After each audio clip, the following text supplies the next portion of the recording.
Alors donc, nous sommes à Pujols, en compagnie du maître des lieux, des séants, François Notaire. Et donc vous avez fondé, on peut dire, un nouveau courant de la numérologie. Voilà, ce qui s'est passé, c'est que moi j'ai rencontré la numérologie en 1974, donc c'est assez loin, 36 ans, 36 ans. Et cette numérologie m'a interpellé, je me suis dit, tiens, les nombres peuvent nous poser des questions, peuvent nous amener à nous réfléchir sur nous-mêmes. Mais par contre, ce qui était proposé dans les livres à cette époque-là, le peu de livres que j'ai lus, puisque j'ai pas été prof de numérologie, donc je ne peux pas en parler, mais le peu de livres que j'ai lus, beaucoup de choses me gênaient énormément. Et je me suis dit, comment faire? La numérologie m'intéresse, les nombres m'intéressent, les messages des nombres peuvent m'intéresser, ça me parlait beaucoup, naturellement, comme si j'étais tombé dedans quand j'étais petit. Et en même temps, ce que je lisais dans les livres me hérissait le poil. C'est-à-dire, il y avait des prévisions, il y avait des choses carrées. Je me dis, mais qu'est-ce que c'est? Pour moi, c'était une pollution. Je me suis dit, alors comment faire? Ben, je vais m'occuper de moi. À partir du moment où quelque chose ne me plaisait pas, je me suis dit, ben, si ça ne me plaît pas, je vais créer ce qui me plaît. Tout simplement. En repartant, bien sûr, de certaines choses, parce que je n'avais pas tout inventé. Donc, je suis reparti de ce qui était là dans les années 89, 88, date de mon premier bouquin qui est sorti en 88. À l'époque, j'ai rassemblé un petit peu les choses qui existaient déjà, mais en donnant mes petites interprétations, en disant, d'accord, la numérologie, c'est surtout celui qui en parle, donc il n'y a pas une numérologie fixe, il y a chaque numérologue qui est en fonction de lui-même. Et si un numérologue est peureux, il va faire une numérologie de la peur. Si un numérologue est carré, il va faire une numérologie carrée. Si un numérologue, je ne sais pas, moi, est écrasé, il va faire une numérologie écrasante. Moi, je me sentais ni écrasé, ni peureux, ni carré. J'étais souple, créateur. Je me suis dit, bah, peut-être il y a une numérologie créatrice qui correspond à quelqu'un qui a envie d'être créateur, parce que je me sentais créateur. Si j'aime définir, je suis un créateur. Donc, quelque part, comme j'aime créer, ça tombait bien. Et ça me permettait aussi d'être dans la relation d'aide. Parce que quand j'ai démarré la numérologie, j'ai fait de la naturopathie, je faisais déjà de la relation d'aide. Et je me suis dit, la numérologie, elle peut tout à fait être au service de la relation d'aide. La numérologie qui était pratiquée autour de moi ne me semblait pas tout à fait la relation d'aide. Donc de nouveau, j'ai redéfini les choses en disant, bah, je vais faire la relation d'aide qui me plaît en tout cas. Donc c'est devenu un outil de relation d'aide. Et petit à petit, il s'est créé la numérologie humaniste. Ça ne s'est pas créé en un seul jour. Il y a eu petit à petit un nouvel outil, jusqu'à un moment donné où c'est devenu une méthode complètement originale, on peut dire. Comme pour les produits bio, c'est 95%, voilà. Il reste les 5%, les 4%. Marque déposée, probablement. Oui, depuis longtemps. Je vais vérifier quelque chose. Oui, il faut absolument que le RE soit là, parce que si c'est pas RE, ça n'enregistre pas. Mais donc là, vous n'êtes pas cadré, là. Non, maintenant, puisqu'il vient de... Oui, oui d'accord. Non, mais chez les yeux, on faisait des trous, c'est bien. Effectivement, normalement, il y a un petit bouton rouge, moi, chez voilà. Lune. Oui, oui. Un petit bouton rouge à l'extérieur. Bon, voilà, moi, j'ai déposé la marque. Bon, je vais pas, c'est pour la petite histoire, mais j'ai bien fait de la déposer. Mais malgré que je l'ai déposée, j'ai eu sans arrêt des plagiats. C'est peut-être le lot de tous les créateurs. Beaucoup de plagiats de gens, bien sûr, qui ne disent pas qu'ils me plagient. Bon, ce qui fait que j'ai parfois été obligé de me battre, et je me bats encore toujours. Humaniste, pourquoi? Humaniste, tout simplement parce que pour moi, la numérologie qui existait, je ne la trouve pas tellement humaniste. Alors, bon, je l'ai définie dans l'autre sens. L'humain. Priorité à l'humain, relation d'aide. Pour moi, la relation d'aide, humaniste, c'est une relation qui donne priorité à l'humain et qui lui propose de prendre progressivement en main sa vie. Pas une relation d'aide qui continue à dire aux gens restez des gens assistés, on va continuer à vous assister, on fera votre business sur votre dos, mais vous êtes peut-être, vous avez plein de possibilités pour devenir grand. Est-ce que vous avez envie de devenir grand? Est-ce que vous avez envie de faire quelque chose pour vous? Par exemple, en numérologie humaniste, quelqu'un qui me demande un thème, je vais lui dire, est-ce que vous avez envie de faire quelque chose pour vous? Parce que oh non, pas du tout. Moi, j'attends que vous me disiez les choses. Bah, c'est un peu dommage. Moi, mon approche humaniste, c'est, je vous invite à faire quelque chose pour vous. Je vous invite à changer les choses. Donc pour moi, c'est ça l'humaniste. Hein, c'est permettre à l'humain de retrouver sa noblesse, c'est-à-dire sa capacité à être lui-même. Permettre à la personne de devenir un peu debout. Je m'occupe beaucoup de couples de plus en plus maintenant, je dis toujours, le couple, pour moi, c'est un homme et une femme debout. Quelqu'un que je veux aider, c'est aider à devenir debout. Je vois tellement d'hommes et de femmes qui sont empêtrés, pas debout. Donc l'humaniste, c'est de permettre à l'humain de revenir debout, de retrouver sa dignité, de retrouver sa noblesse et d'être à sa place. C'est pour ça que j'ai beaucoup développé en numérologie humaniste des outils qui amènent des questionnements concernant la place. Parce qu'en fait, pour moi, la numérologie humaniste, les gens disent les nombres servent à quoi? Ils servent à questionner, c'est le nom d'un de mes livres, c'est le nom qui vous questionne. Questionner interpeller, suggérer. Et la personne en fait quelque chose. Ce n'est pas les nombres qui font le boulot, ce n'est pas le numérologue qui est défini qui que ce soit. Le numérologue veut dire, écoutez, vu ce que vous me dites, vu notre entretien, parce que la numérologie humaniste est une numérologie d'entretien. Pour moi, l'humanisme, c'est toujours entretien, que ce soit au téléphone, soit on avance ensemble, et non pas je décide pour vous, je vous envoie un topo, et puis faites ce que vous voulez. On avance ensemble. Et puis, à l'époque, je rajoutais holistique, ça fait un peu, c'est avec un H aussi comme humaniste. Global, c'est-à-dire on va s'occuper de... Pour être plus clair, moi j'essaie, même si c'est très modeste, avec la numérologie humaniste, d'amener des questions qui vont concerner aussi le corps.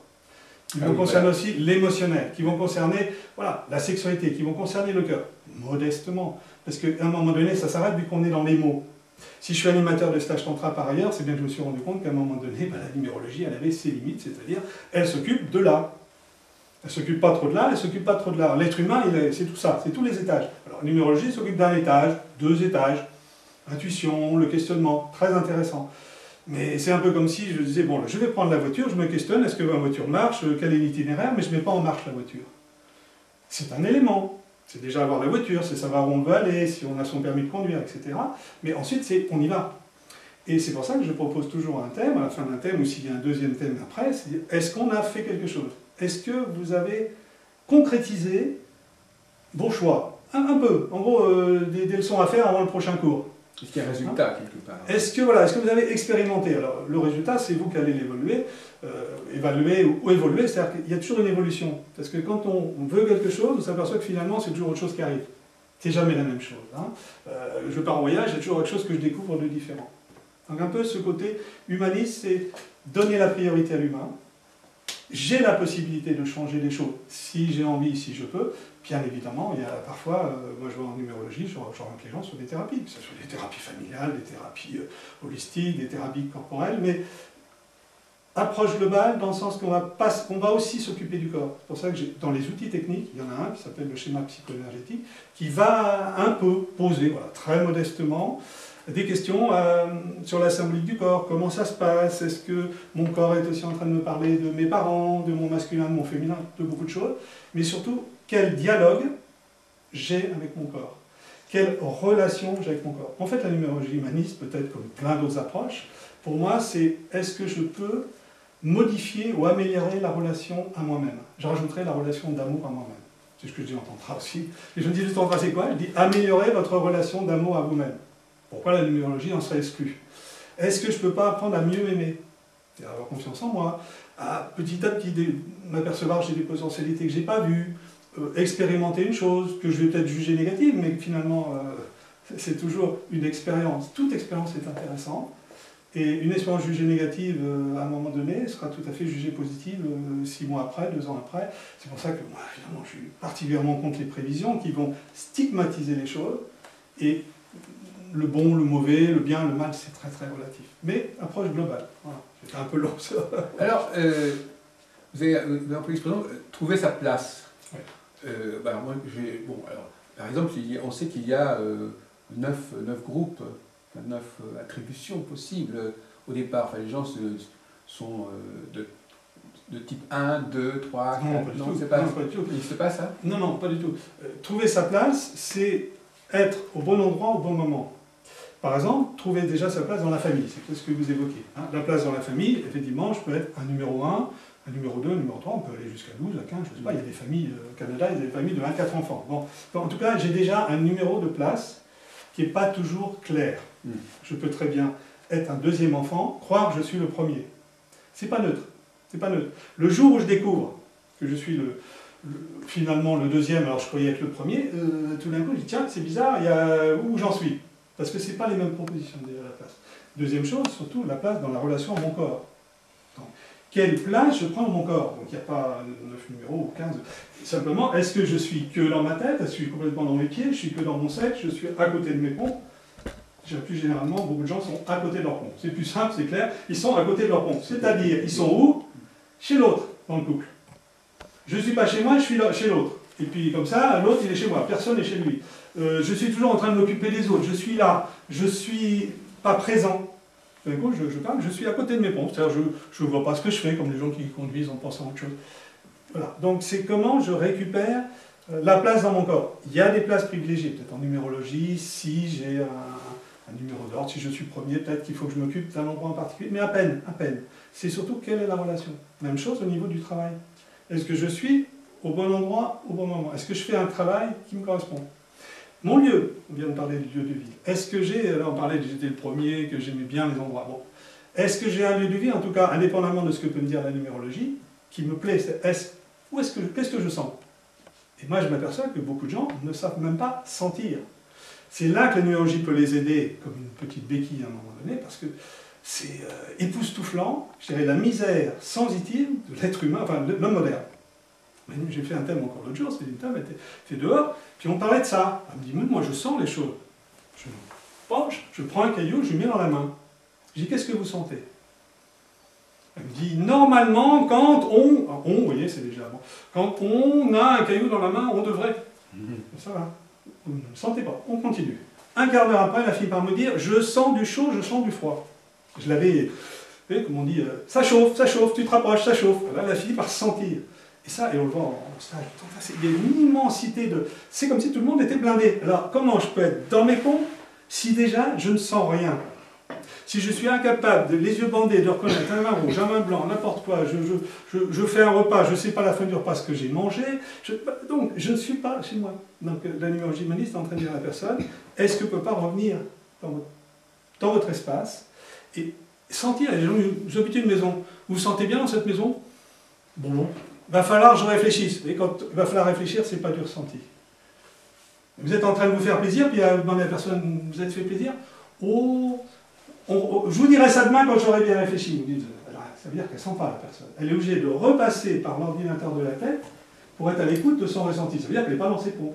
Quand on est dans ses pompes, on sent ses pieds, tout simplement. Moi, je fais l'exercice aux stagiaires, on leur dit, voilà, on est dehors, est-ce que vous sentez là? Il y en a au bout de 4 jours, ils commencent à sentir un peu la terre. Je ne dis pas les vibrations, rien du tout, la terre.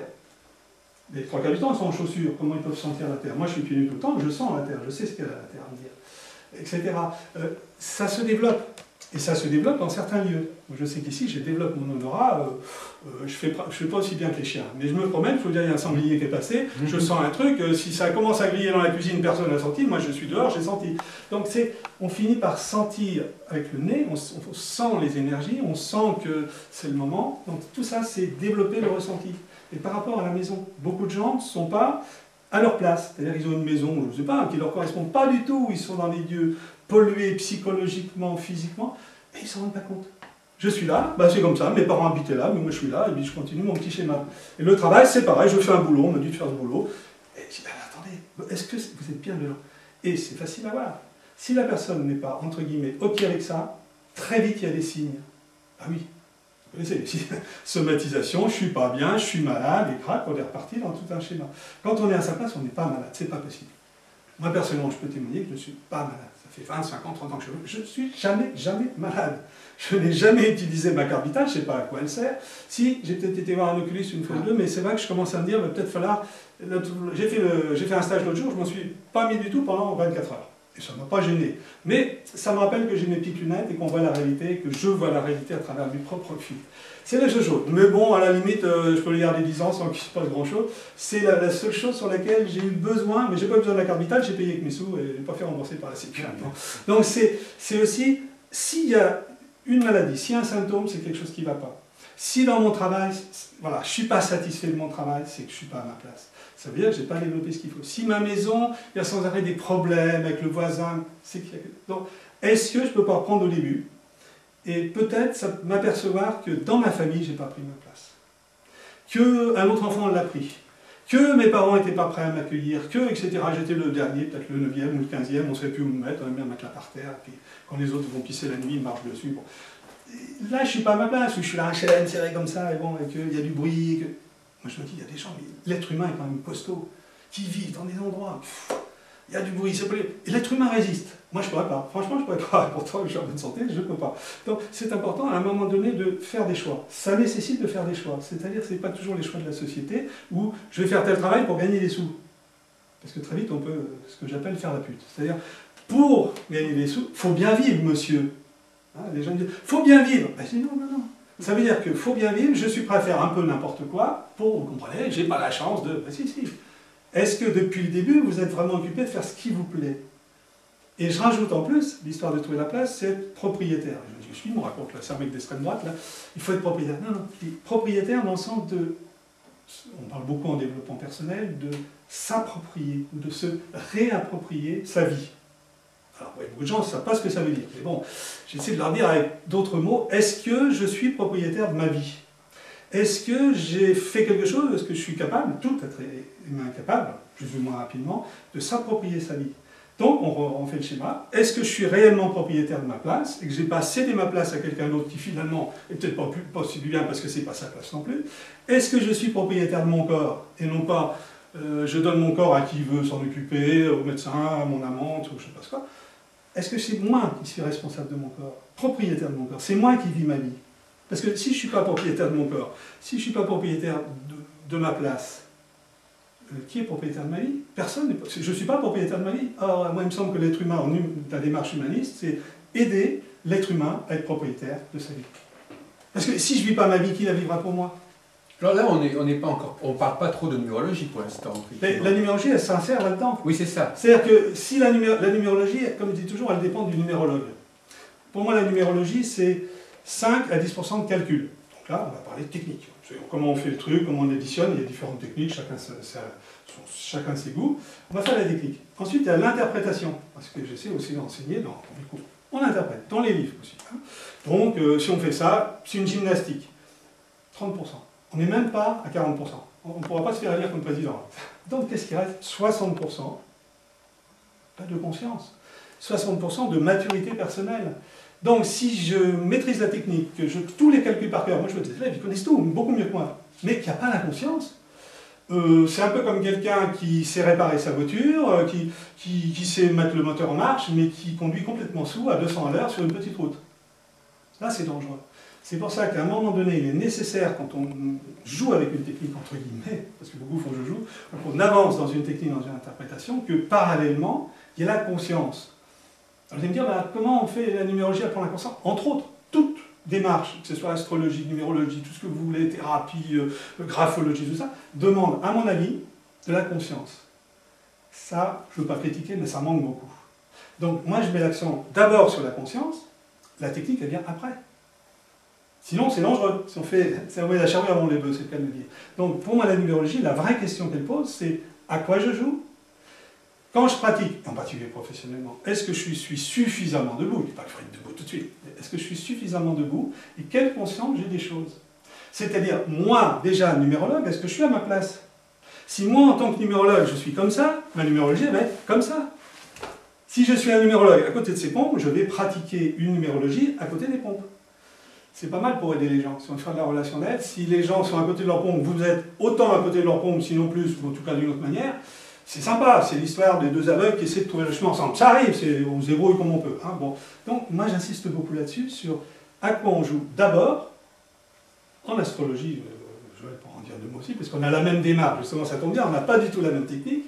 C'est des techniques assez différentes. On a la même démarche. Et pour moi, ce qui est important, c'est la démarche. Et je continue sur l'histoire d'être propriétaire, c'est aussi propriétaire de ses idées. Si je ne suis pas propriétaire de mes idées, que je ne fais que du copier-coller, imaginez un numérologue qui ne fait que recopier ce qu'il a lu et appliquer ce qu'il a lu. Bon, un ordinateur fera mieux. Hein, donc, est-ce que je suis propriétaire de mes idées? Est-ce que je suis propriétaire de ma place? Est-ce que je suis propriétaire de mon corps? Est-ce que je suis propriétaire même de mon travail? Ah, vous allez me dire, en ce moment où tous les syndicats sont dans la rue, c'est sympa. Moi, quand je regarde autour de moi, c'est pas un jugement. Mais un salarié, c'est pas quelqu'un qui est propriétaire de son travail, il en est là où il en est, c'est une étape de vie. Moi, j'appelle ça l'étape enfant-adolescent. C'est-à-dire que j'ai besoin d'un papa et d'une maman qui me nourrissent. Si je suis professeur à l'éducation nationale, j'ai un biberon. Si je suis, je sais pas moi, à l'armée, j'ai un biberon. On dit la grande maman, la grande, voilà. Je suis un salarié. Bon, très bien. Mais moi, j'invite chacun, ça ne veut pas dire qu'il faut qu'il y ait plus de salarié du tout. Encore, ça simplifie beaucoup de choses. Bon. Mais est-ce que je suis propriétaire de mon travail? Alors quelqu'un peut dire, je suis propriétaire de mon travail, voilà, j'ai un magasin, et je vends des choses à ma manière. Oui, mais est-ce que je suis même propriétaire du concept? En allant plus loin, si on avait un but ultime, c'est est-ce que je suis propriétaire jusqu'au bout de ma place, jusqu'au maximum de mon corps, jusqu'au maximum de mon travail. Le maximum, c'est je crée mon propre travail. C'est ce que j'ai fait moi. Donc je n'enseigne, évidemment. Si moi j'étais salarié, je ne vous dirais pas ça. Je ne risque pas de vous le dire. Ou si j'avais cette conscience-là, je serais vraiment très mal. Parce que d'un coup, j'aurais la conscience, et de l'autre côté, ma réalité serait différente. Alors les élèves, les stagiaires, les élèves, alors eux, est-ce qu'ils sont invités à faire avancer votre enseignement à leur façon? Ou est-ce qu'ils sont censés quand même le respecter? Il n'y a pas à respecter. Simplement, moi je les invite à se poser des questions. Ça sert à ça la numérologie. Autant dans un thème, moi j'invite mes élèves à se poser des questions, à regarder l'outil, mais j'insiste beaucoup sur à quoi on joue. C'est pour ça qu'il y a une charte dès le début, avant même qu'on commence les cours, il y a une charte. Voilà. À quoi on joue, la numérologie, ça sert à ça, voilà. Avant qu'on rentre dans les détails, il y a la charte. Les gens ont lu le bouquin, elle est tout le temps, elle est en général au début de la formation. Tous ceux qui l'ont suivi le savent.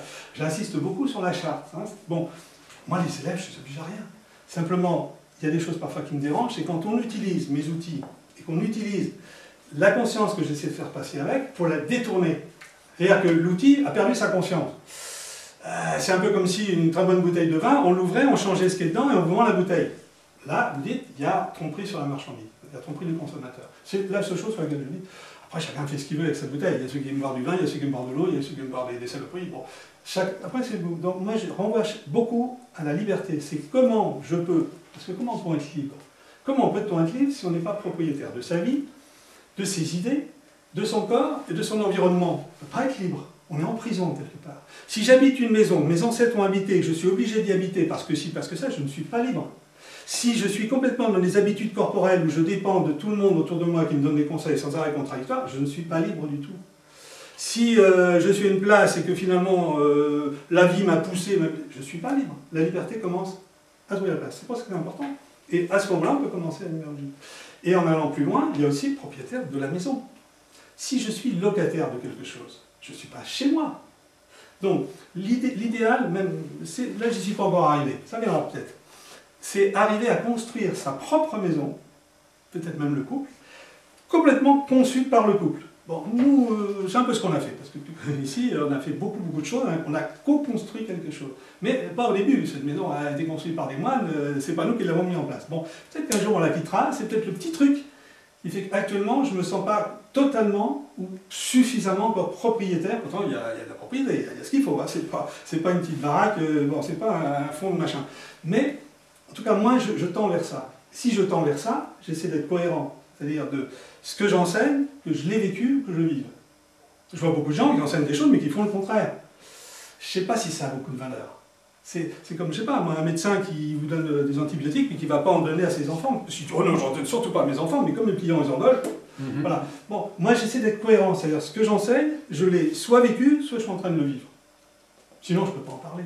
Et quand on prend la numérologie, effectivement, vous avez certainement repris des informations qui existaient.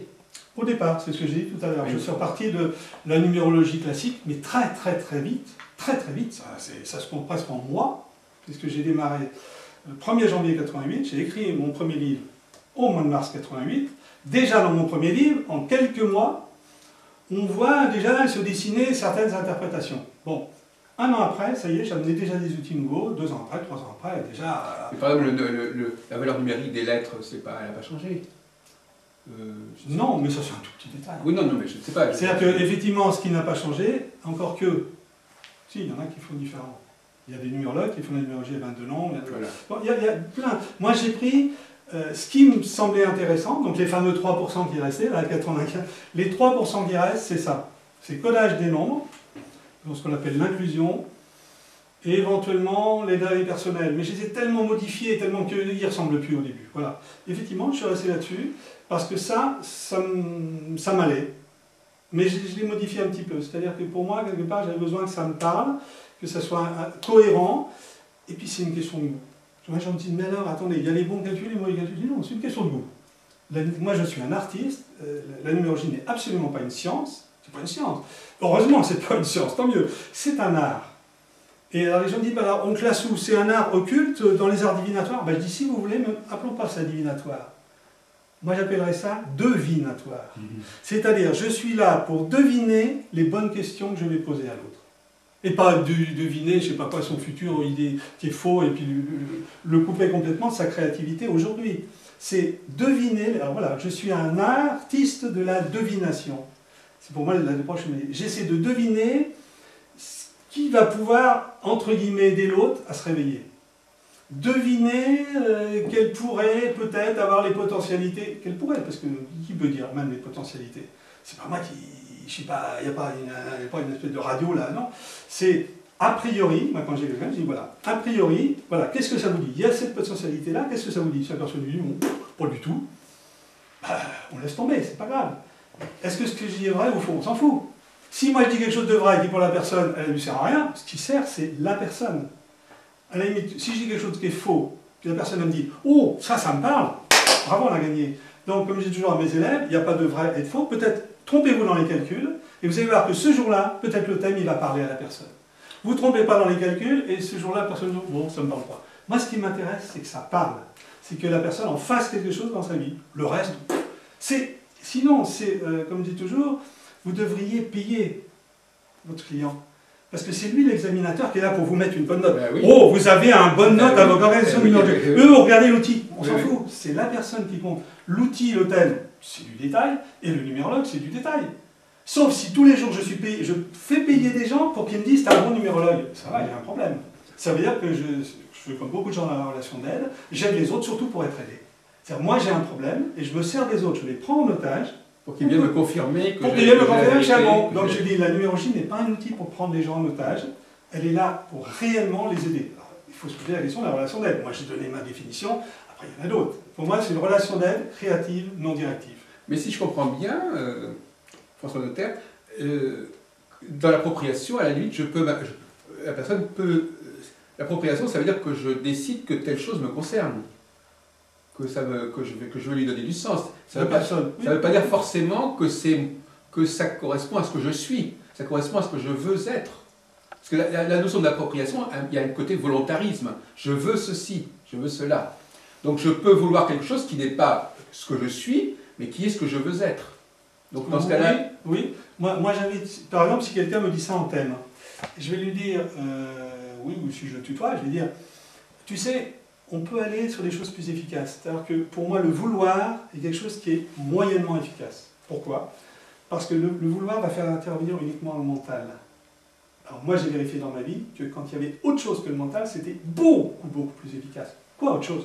Le cœur, la passion, l'énergie. Si je veux quelque chose, je veux devenir grand. Oui, ben d'accord. Il y a ce qu'on appelle en contrat, on appelle ça l'énergie. Si je veux d'ici, si je veux d'ici, je veux. Là, tout est possible. Et ça marche à fond. Et moi, dans ma vie, j'ai réussi beaucoup de choses, tout simplement. Pas parce que je voulais avec ma volonté, c'est parce que je désirais, je préfère le mot désirer, je désirais fortement avec passion. Ça, c'est la clé. Et quand je parlais de réveiller la personne, c'est si je peux, parce que c'est pas, moi, je ne peux pas faire la personne, c'est modestement de mon côté, essayer de lui amener une petite étincelle pour réveiller, rééveiller sa passion, ses passions, sa capacité à créer sa vie. Je veux, oui, mais c'est très faible. Je veux quelque chose que je ferai après. Moi, je dis aux gens, aujourd'hui, vous avez une passion, aujourd'hui, vous la concrétisez. Ça ne veut pas dire je vais faire tout, mais aujourd'hui, voilà, donnez-vous déjà un petit, tiens, je désire aujourd'hui m'occuper de moi. Il y a 1000 façons de m'occuper de moi. Ça peut être en me massant un peu plus sur la douche, c'est en marchant dans l'herbe, c'est en me faisant masser, c'est en me triturant le bout du doigt de pied. Voilà, ça, tout le monde peut le faire. Je peux faire par jour 10 ou 15 choses qui sont bonnes pour moi. Et ça, je les concrétise aujourd'hui. Ça veut dire que là, j'ai confiance en moi. Alors si j'ai un objectif que je veux, avec ma tête complètement déconnectée, c'est le patron qui se fout complètement des employés, qui décide un truc, il va à la catastrophe. Mais ce que je veux dire, c'est que... Et il peut toujours attendre longtemps. Et au bout de sa vie, il dit, j'attends toujours. Le point que je voulais mettre en avant, ça ne vaut pas uniquement pour l'hémorragie, ça vaut aussi pour l'astrologie. Bien sûr, bien sûr. Quand vous dites effectivement que l'astrologue ou le numérologue cherche que le client lui dise vous êtes sur la bonne voie, vous avez raison, etc. Parce que finalement, c'est un peu ce que vous disiez. C'est-à-dire que souvent, on attend l'assentiment, la confirmation par le client qu'on a raison. Oui, alors après on joue.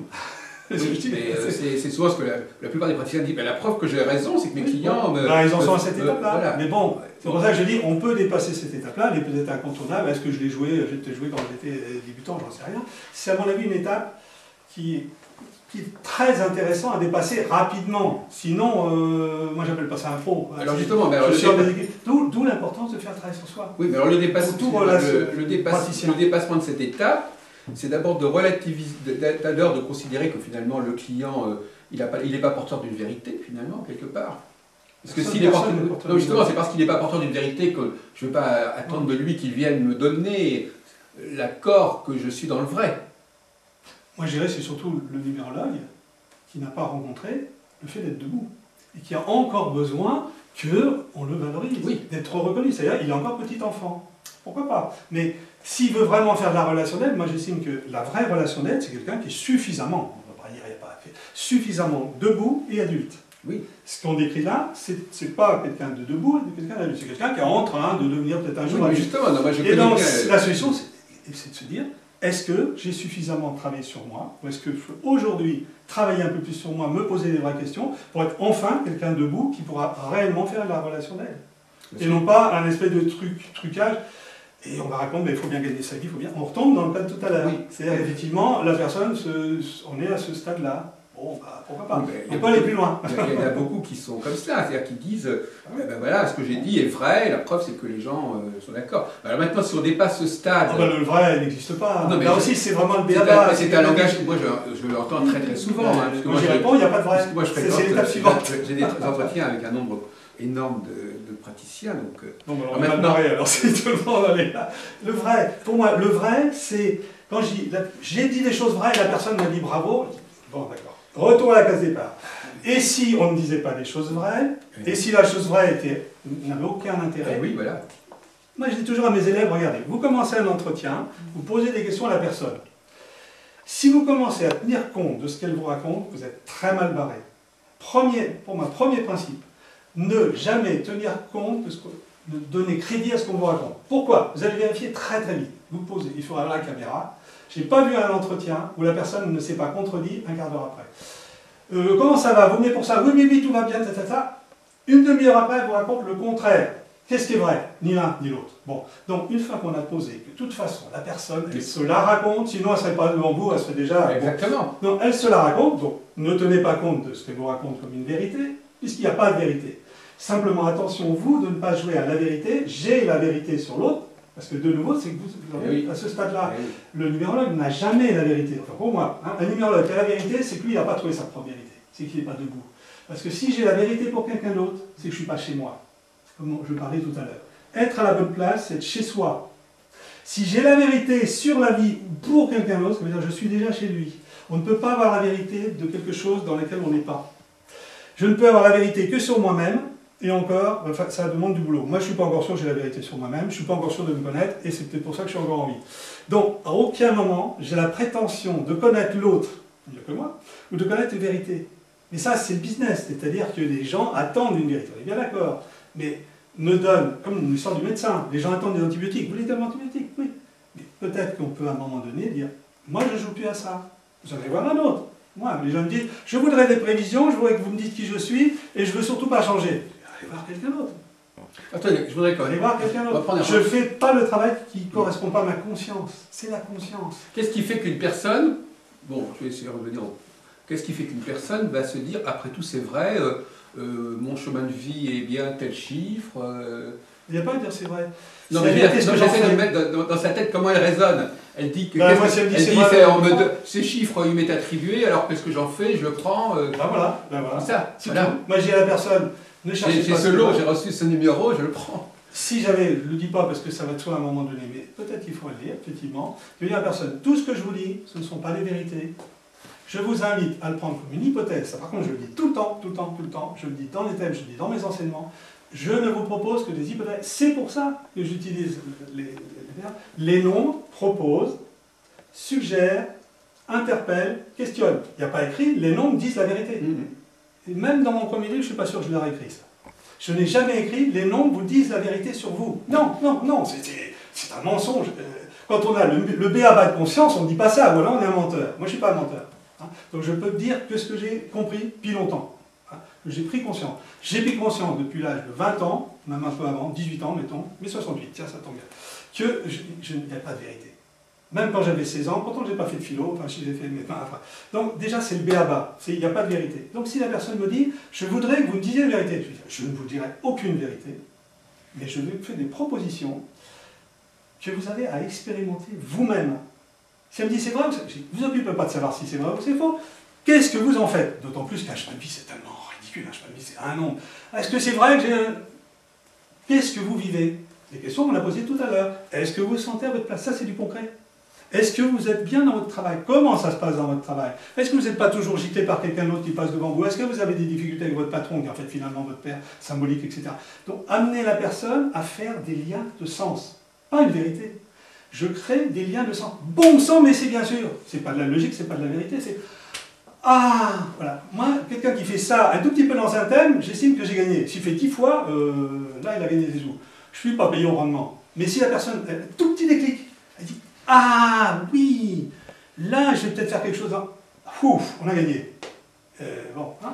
Donc c'est ça, c'est amener la personne à dire « Ah, et puis je vais faire quelque chose. » C'est tout. La vérité, elle n'existe pas. Et par exemple, si on prend l'autre aspect de la numérologie, qui est l'aspect, disons, cyclique et prévisionnel, enfin si on peut dire, qui détermine que telle année... Rien n'est déterminé. Qui détermine, enfin qui indique que telle...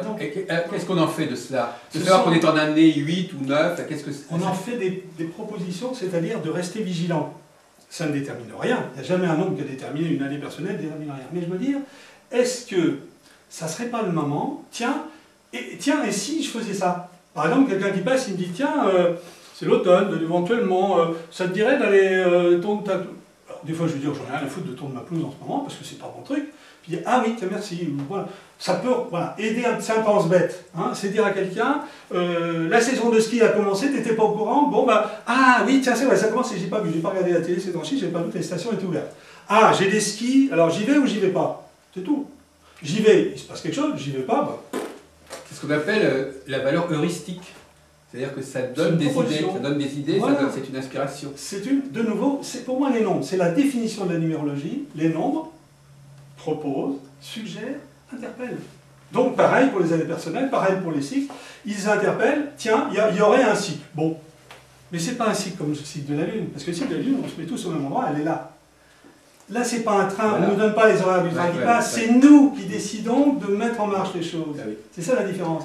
Parce que sinon, ça laisserait supposer, et là aussi c'est ma conscience des choses, beaucoup n'ont pas cette conscience-là, chacun ses goûts, mais ça laisserait supposer qu'il y a un espèce de déterminisme et qu'il va falloir se renseigner les horaires de train parce que c'est pas nous qui décidons les horaires de train. Moi je pense qu'on décide beaucoup plus qu'on ne croit, non seulement des horaires de train, mais de prendre ou pas prendre le train. Et c'est pour ça que dans mes livres, ça s'appelait cycle, j'ai transformé ça par école.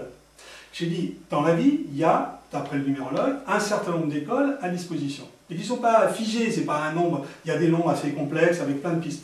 J'y vais ou j'y vais pas. Moi je dis à la personne, éventuellement, on peut vous suggérer, en ce moment, vous pourriez expérimenter telle école. Est-ce que vous pensez... oui, non, bah oui, je m'en fous, et puis il passe autre chose. Oui, parce que j'aime bien votre comparaison. Effectivement, la numérologie, elle n'existe d'une certaine manière que parce que les hommes veulent bien qu'elle existe, d'une certaine façon. Par opposition à l'astrologie, on dirait, voilà, les astres, on ne les a pas inventés. C'est pareil. C'est pareil, je ne veux pas parler pour les astrologues. Si, au contraire. Si moi, ce que j'ai compris de l'astrologie, que je connais depuis très longtemps, même si je ne suis pas... Ce que j'ai compris de l'astrologie, c'est que c'est comme la numérologie, ce sont des propositions symboliques. Pour moi, l'astrologie, de nouveau, si on veut jouer la science avec les planètes, il n'y a pas de...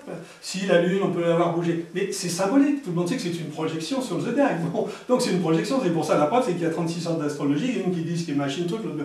Donc ça prouve bien que chacun, à sa manière, utilise... Moi, j'adore les symboles d'astrologie.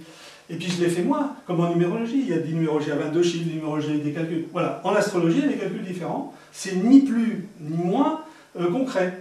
Simplement, en numérologie, c'est plus facile parce qu'il n'y a pas toute cette projection sur le zodiaque avec tous ces calculs, qui fait que, moi, étant un feignant, j'ai plutôt choisi la numérologie. Alors, je connaissais l'astrologie avant, mais je n'avais pas envie de me farcir la tête avec des calculs, parce que si on resitue à l'époque, quand on dit une formation d'astrologie, je peux dire qu'il n'y avait pas l'ordinateur. Hein. Dans les années 60, il n'y avait pas l'ordinateur qui faisait le calcul. C'était un groupe... Bon, je vais en parler, parce que je l'ai souvent entendu parler de ça. Donc, effectivement, pour moi, ce sont des pistes, c'est symbolique. Jusqu'à nouvel ordre, la numérologie, ce n'est pas du calcul, ce n'est pas des nombres de calcul, c'est des nombres symboliques. Donc, c'est quelles sont les propositions de ces symboles? Je le répète, ce sont des suggestions, en aucun cas des vérités. Le symbole est là pour nous réveiller, pour nous dire « Eh oh, Si je veux. Si je veux pas, je coupe le son, puis c'est tout. Est-ce que ce n'est pas, par exemple, j'essaie de psychanalyser un peu les gens qui pratiquent, est-ce que, par exemple, ça n'est pas utile, enfin, c'est peut-être pas le mot, est-ce que, de dire, voilà, moi je suis 5, l'autre est 8, donc il est différent, donc je l'accepte dans sa différence. Est-ce que c'est pas une façon d'aider les gens à accepter l'altérité? J'essaie de comprendre qu'est-ce qui... Ça, c'est bon, à la limite, si vous voulez, moi j'appelle ça jardin d'enfant, mais quand on veut démarrer, mais personne n'est 5, c'est ce qu'on appelle l'identification. Quand on s'adresse à des petits-enfants qui sont tout petits, on leur dit, toi t'es l'équipe des bleus, l'équipe des rouges, ah je suis machin, alors moi j'ai un J, je suis machin. Voilà, ça c'est l'identification basique pour 3 ans et demi d'âge mental. Bon, pourquoi pas, on est tous passés par là, mais beaucoup de gens fonctionnent encore là. Donc, si on dit je suis ça, non, moi je dis en numérologie, les gens disent je suis un chemin de bicate. Ah, je dis bon, alors on vous marche dessus, par exemple, vous êtes enfin ça va, vous êtes un chemin ou... Ah non, je suis 5. Je dis ah bon, peut-être pas encore la forme. Bon, personne n'est un nombre. Personne n'est dit nombre, personne n'est son thème. Un thème, ce sont des propositions. D'ailleurs, moi quand je fais un thème, j'ai 120 nombres sous les yeux, je vais en prendre certains, comme je dis toujours à la personne, je vous invite, on fait un thème, entretien, nous allons nous promener dans votre grand jardin à vous. Donc déjà, moi je ne suis pas rentré dans votre jardin avant, moi je ne suis pas un violeur. J'attends qu'on me donne les clés. Donc moi j'ai regardé le thème, je suis venu en hélico, vous voyez, comme Arthur Bertrand, clac, en hélico, j'ai fait voilà, les couleurs, oh, c'est joli, tiens, les dominantes. J'arrive devant la personne, je dis voilà, moi j'ai fait un petit tour en hélico, voilà, vu l'extérieur, j'ai senti ça, c'est peut-être complètement irrationnel, irraisonnable, j'ai senti ça, il y a ça qui me semble dominer au pif, comme ça. Voilà. Qu'est-ce que ça vous dit? C'est surtout ça. La personne me dit ah, ça me dit rien, bon, bah écoutez, on va essayer de trouver autre chose qui vous parle, parce que le but c'est que ça lui parle. Mais peut-être ça lui parlera après. Parce que moi j'ai des gens, ils me disent la cassette, j'ai écouté. Oh, 4e fois, enfin ça me parle. Je dis, vous voyez, il n'y avait même pas besoin que ça vous parle tout de suite. Il fallait que vous rendissiez ou qu'entre-temps vous fassiez des expériences pour que ça vous parle. Et on y va ensemble. Je dis maintenant, vous voyez, nous allons nous promener ensemble dans votre jardin. Mais on ne va pas tout faire. Je ne vais pas vous réciter quelque chose. Je n'ai pas un truc. C'est pour ça qu'il faut un entretien. Je ne vais pas lui réciter, tac, tac, tac, vous avez un chemin de bibliothèque, tout, au suivant, boum. On va se promener. Alors, je propose un truc, la personne dit, ah oui, là ça me dit, bon, et là, vous avez une idée, alors voilà. Et puis, on ne va pas faire le tour, on va peut-être faire 10% voilà, des feuilles. C'est pour ça que je ne donne pas mes feuilles, ça ne sert à rien, on va se promener ensemble, on pose des questions, vous voulez goûter ça, qu'est-ce que ça vous dit, qu'est-ce que vous sentez. Voilà, on va se promener. Est-ce que parce que justement, donc, alors, quand la personne a terminé, enfin, quand elle sort de la consultation, est-ce qu'elle a effectivement la cassette éventuellement? Oui, tout à fait. Mais elle n'est pas forcément une connaissance précise de la numérologie. Ah non, pas du tout. Oui. C'est ce que je dis toujours, ne confondons pas un cours de numérologie et un thème d'entretien. D'ailleurs, c'est la première chose que je dis à mes élèves, je leur dis, écoutez, attention, la personne qui vous regarde votre feuille, qui veut partir avec vos feuilles, puis pourquoi... Attendez, on n'est pas je suis là pour vous parler français. Ouais. Laissez-moi mes outils techniques. Donc, en aucun cas, je ne justifie. Je ne suis même pas ici. Votre chemin de vie calculé comme ça, même souvent, je n'utilise même pas le mot chemin de vie.